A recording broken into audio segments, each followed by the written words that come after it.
Welcome to another Subtropical Gardening podcast. This one I'm going to do a little bit different. It's more about the horticultural industry, pros and cons, how I got here, my current job, education in horticulture, opportunities for you in horticultural media, the current horticultural media that I do, some of the past stuff I have done, the guest speaker roles that I do in Australia, past jobs and the influence they have had in horticultural media, which might provide you with a little bit of an insight and just some final comments about the wages that we have here in Australia. But let's get started and I'll tell you a little bit about my story. Let me just make sure everything's working right, and it looks pretty good, I think. And this is going to be very simple. I'm in my office at home. There's going to be no additional plants except what I've just got here in the backdrop. Very simple, straightforward, face-to-face from me to you. So if you do have any questions, please add them in the comment section and I will respond. This allows you the opportunity to ask some of those other questions to do with the horticultural industry here in Australia. So starting off, how did I get here? Well, some of the key things to remember, I think, is really important is education. In horticulture, you can get into the industry without any horticultural qualification. If you want to excel and proceed in a career, you do need a really good horticultural qualification. And yes, there's many avenues and strategies you can get your qualification, but I do believe I went to the best place in Queensland at the time for my qualification, which was the Gatton College, now part of the University of Queensland. Unfortunately, that course does not exist anymore, but you can still do horticultural courses in a lot of other locations here in Australia. But that said, you can still do the Royal Hort Society that is available over in the UK, and you can learn through an Australian company. So overseas education is worldwide, so why not take advantage of that as well? One of the things a lot of people ask is, how did I get into horticulture? So my name is Paul Plant. I did not change my name. I suppose some people say that my last name directed me into horticulture. Folks, that's not true. I came from a very large family and I am the only one who is in the horticultural industry. All the others are in completely different industry sectors. So the name really had nothing to do with it, and I did not change it. The other things I really should say is that I got my interest in horticulture because of my mother, and it usually ends up being some of the key people I know in the horticultural industry got into it because of their parents. The other thing to be aware of is when you enter the horticultural industry, you will go through a whole range of different jobs, industry sectors. There's a wide range of industry sectors in horticulture, so take advantage of experiencing as many as you can. And I have gone through a fair few, and I think that's given me a broader knowledge of some of the sectors. And I think that is a really good step to go forward to if you wish to proceed in horticultural media. In terms of job applications, I have had so many knockbacks. I've had people who have thought my last name was a joke and threw the entire application in the bin, but keep at it, keep working at it, because one job will lead to the next job, which will lead to the next job. It's very important. And of course, the years you have in the industry, that backlog of experience and that knowledge is really important, because it's a combination of qualification and experience which will allow you to excel, but also you can use that in horticultural media. And I also find that the passion for plants is critical. You still must love plants, whether it's biodiversity or native and non-native. I like all of them. Ornamentals and edibles, you need to know them, experience them, have experience in them. the wildlife interaction, because we're growing plants, folks, and they have an interaction with wildlife, whether it's the bees, the butterflies, the birds, the possums, everything. You will also need that experience and that knowledge about soils and landforms and weather, all of those things, because horticulture, its base is science. So we are basically doing the practical aspects of science. So if you believe in science, horticulture is definitely a way to go ahead. If you do not believe in science, please do not do horticulture. Now, right now, I actually work in a wholesale production nursery, and it has given me a wonderful experience, and it's a wonderful job environment where I do quotes and I do sales. I work in the office, I work with clients, I source plants, I identify better plants to grow in particular situations, whether it's part of the landscape design or suiting the soil or the weather conditions. And yep, the job place I work at, Plant Connections Nursery on the Sunshine Coast in Queensland, they've given me a lot of opportunity to experience and extend my knowledge and experience, and that allows me to pass that on to our clients, which is really, really important. That advice to the clients, that inner knowledge is something that a lot of the landscapers and landscape designers really value.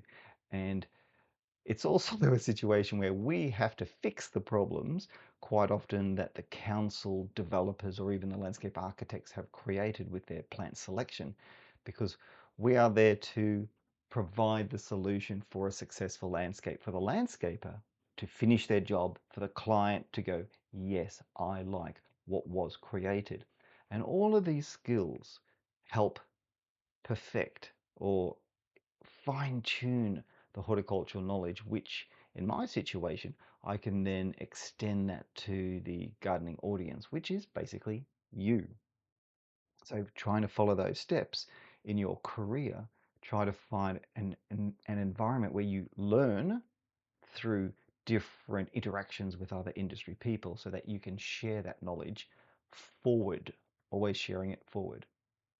I also work with the Interior Plantscape Association of Australia. I do some of their accreditation process, which also keeps my foot in their industry as well. And I'm also a member of a number of professional groups and also not-for-profits.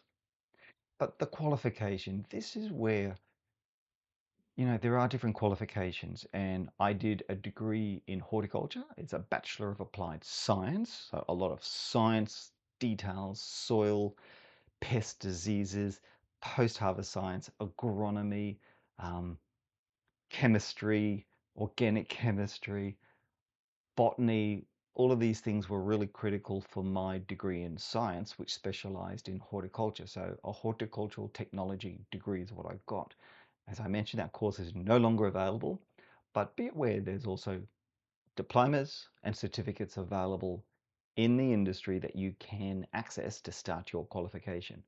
Now, I've also done some training courses, um, instructional skills courses. I've also done a certificate in nutritional farming to get a broader appreciation and understanding of biodynamics and organic farming and practices so that I can really better appreciate some of that background knowledge which permaculture and biodynamic farmers use. Um, Currently also membership, really important. If you're into plants or horticulture, you need to be a member of a professional association. And I think this really stands strong if you want to be in horticultural media. So the Australian Institute of Horticulture is one I'm a member of. The Hort Media Association of Australia is another one. I'm also a member of different friends of botanic gardens because I find that network with the public and that kind of link to the botanic garden, which is a really important facility for the public to access. I think that kind of really validates a person's love and passion for horticulture. And I do believe all good horticultural media people are part of a botanic garden network. Really important. And of course, other interest things kind of really highlight a passion that a person may have. So I've been members of cordyline societies, bromeliad societies, carnivorous plant societies, Australian native plant societies. international plant propagator societies. And I do encourage, as I said, if you want to get into horticulture media, expand your knowledge by joining these associations, because by going to those meetings and networking with those people, you will gain a lot more information than what you would have got at TAFE or at university. These are gardeners, these are people with a passion who know how to garden and to grow those particular plants, and definitely worth learning from those people. Now, right now in horticulture media, what I do is radio. I'm on 2 radio stations. I do pre-recorded, one's live, the other one is pre-recorded, garden tips twice weekly. Currently, I've virtually stopped all print media. I do not have the time for that. I focus on social media, which is this YouTube, and I also do a lot of guest speaking roles, particularly with the council libraries, but also at events. In the past, in the radio, I've done 4BC. I think I've done from, oh, geez, what is it? Over 23 years of different radio stations, starting on 4BC. I've done Noosa stations, community radio stations, ABC radio stations, and that radio experience is kind of virtually like working in a retail nursery where someone walks up and explains a problem that they've got, and you have to come up with a solution. The the fascinating and the problem with radio is you don't have the person in front of you. You don't have the image usually in front of you. So you have to extend your verbal communication through the phone system to identify what the problem is. Now, I have to say I'm a visual person. I'm not really an auditory person for learning at university. I learned that the hard way. So I have to visually see and do in order to learn. So radio was quite hard for me, and hence I quite often had to kind of write down words and do those things. But experience, it, believe it or not, it comes more natural after you do it a number of times. So people used to just ring up and say, I've got a problem with such and such, or it's green leaf, it's got spines, it's about this high. And you really do get to know what plants are in your area and also the area that the listener is from. And I think radio is a wonderful tool to really test your breadth of knowledge, because you never know what people will ask when they phone up. And it surprises me sometimes with what people grow and how they grow them. And it's that interaction between two people. It's a good tool of media. However, it does have limitations in that some people can't get the radio station. Some people don't like particular radio stations and will only listen to one radio station and not the others. And also, in some cases, the owners of the radio stations don't think gardening is that important and then get rid of gardening, which is what happened with one of the radio stations I was involved with, and they replaced it with a completely different program. Their choice. I'm perfectly okay with that. I'm also thoroughly enjoying the fact that I can sleep in the morning and I do not have to get up at 4 o'clock in the morning on a Saturday. Absolutely love that. So with the gardening on radio, if you are lucky enough to be asked to participate, to be a guest presenter, jump at the opportunity. It will extend your horticultural media experience and also can be another wonderful stepping stone for you to go even further. What else should I mention about radio? Um, yeah, that's about it for the time being. Other things I've done, I've had opportunity to do television in 2012 for Bruce 31 on a My Time TV program. I've done numerous newspapers for multiple years in the Redlands area, in Brisbane, in Ipswich. I'm in Southeast Queensland, if you haven't guessed, in Australia. I've also worked on numerous magazines. Subtropical Gardening magazine is the one most people know me all about or from. That's that magazine up there. That was around from 2005 to 2018. No longer exists, but hey, beautiful magazine. I've also worked on Australian Horticulture, the Australian Gardener, about the garden, landscaping your backyard, and Australian Garden Guide series. So those experiences, if you just start with one magazine, and then you can work up to some other magazines. But trying to get your foot in is actually not as hard as what people think it is. The problem with the gardening magazine industry is, again, the advertisers are not present, so magazines are having a really hard time surviving. And for them to even print, they are asking the writers to print for nothing. In other words, you need to submit an article for no money, which as a beginner, I would recommend you trial that for a while, but then you do need to get paid for your effort. I mean, everyone else gets paid, the plumber gets paid, the bricklayer gets paid, the vet gets paid, the dog washer gets paid. So you should get paid for the work that you are doing in print and on radio. Books, um, I've assisted in editing and content for a lot of books. I myself do not have a book and probably do not have time to write a book, but we'll see what happens in the years to come. Again, books and I think magazines are slightly falling out of fashion. That said, there is still a lot of value in having a book published.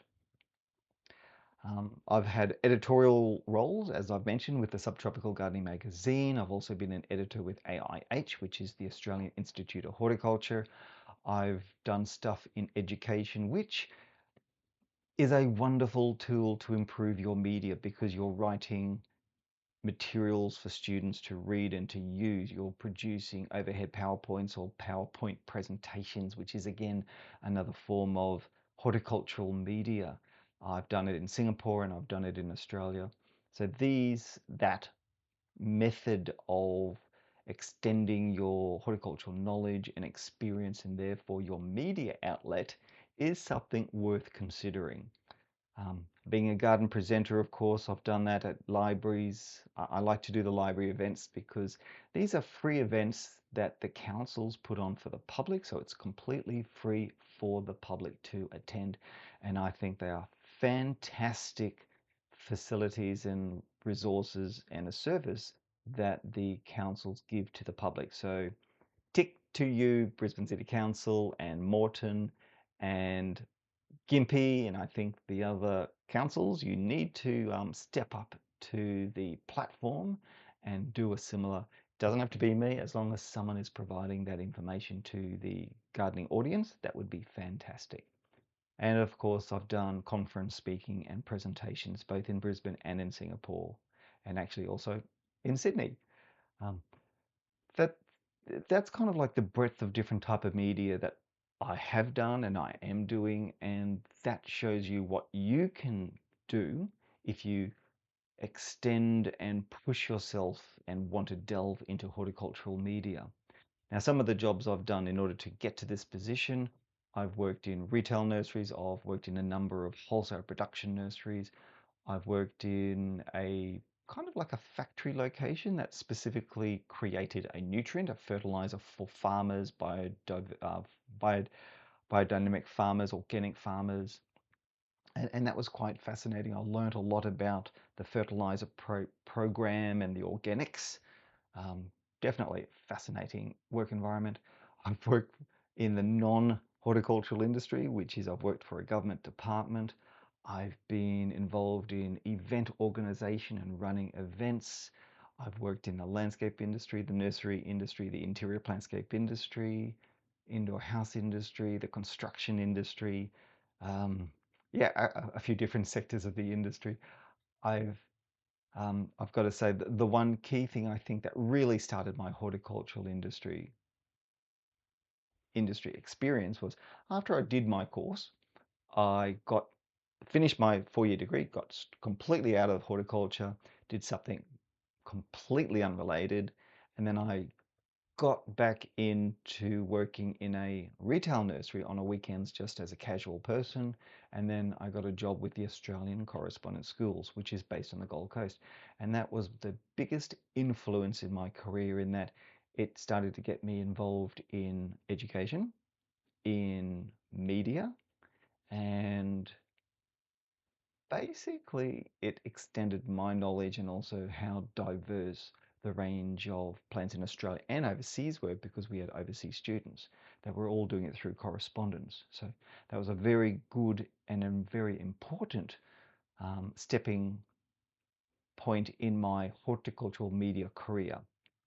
I've been a landscape tutor, horticultural tutor, horticultural consultant, and a lot of other miscellaneous jobs prior to that. But that's basically the range of courses I have done, sorry, the range of work experience I have done in order to get to the point where I could then do more horticultural media stuff, which is radio, magazines, print, presentations, workshops, being asked to judge garden competitions, speak at gardening events. So these are all different things. So right now I choose which events I want to go to, which ones I don't want to do based on my personal choice in my life, my time, availability.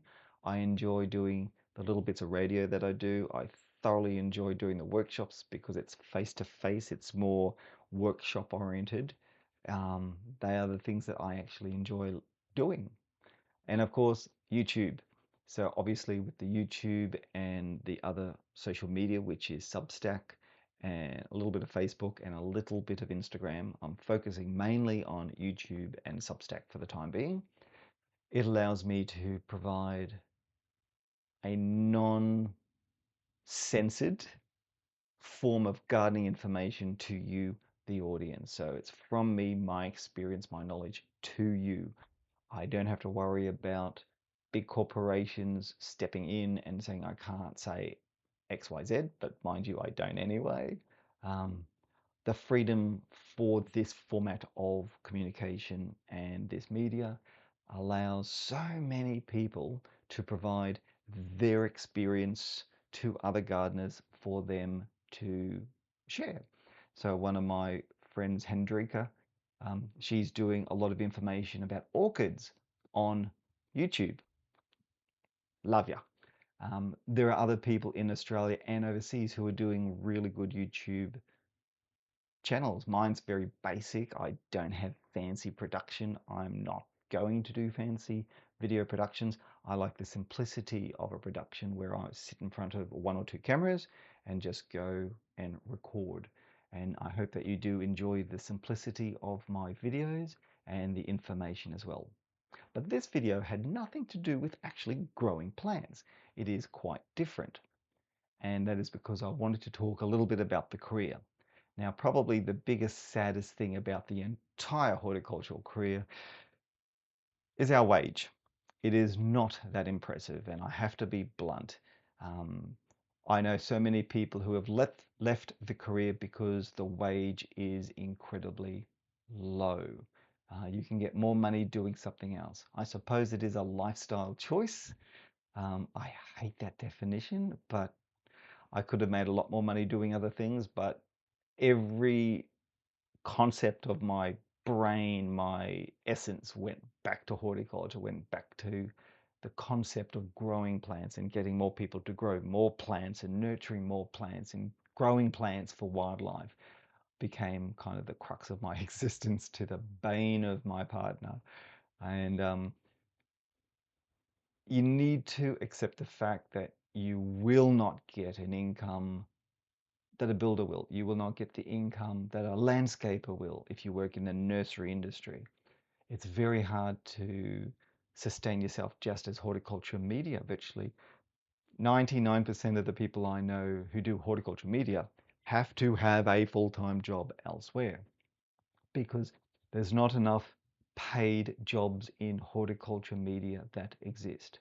So I don't want to put a big damper on it, folks. I want more people to enter horticultural media. I want more young people to enter horticultural media, but please, please get a qualification. You have more respect, you have more listeners, you have more, basically you have more respect if you have that qualification behind you and the years of experience that you are showing people what you are doing. I constantly see videos of, I don't do TikTok, but of Instagram and some of the others that these people know absolutely nothing about gardening and they're just creating content just to get likes and followers and to make it go viral. And the content is complete, utter bulldash. but to source information that has a valid science backing to it from a reputable qualified person who can really give you that information.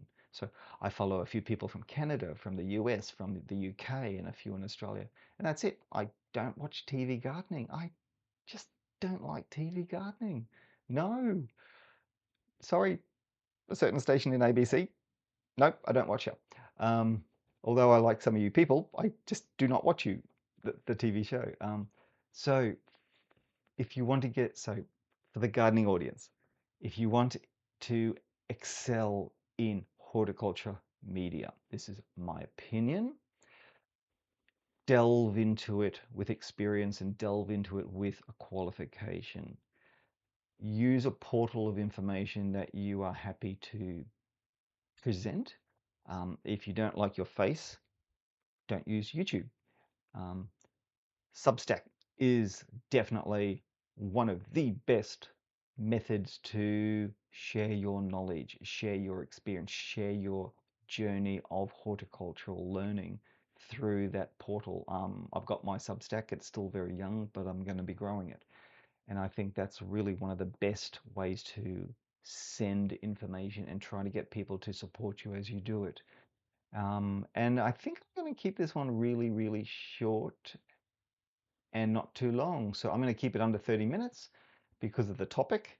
It's not really garden related, as I said, but I do hope you have found this information helpful and insightful. And for those of you who are looking for a career in horticulture, this is an Australian bias. This is my experience, knowledge presented so that you understand where I've been, how I've progressed, and where I've got to. Um, I probably could have gone a lot further in certain things, but I'm not an aggressive person when it comes to marketing myself. Some people are, let them be. I don't really care.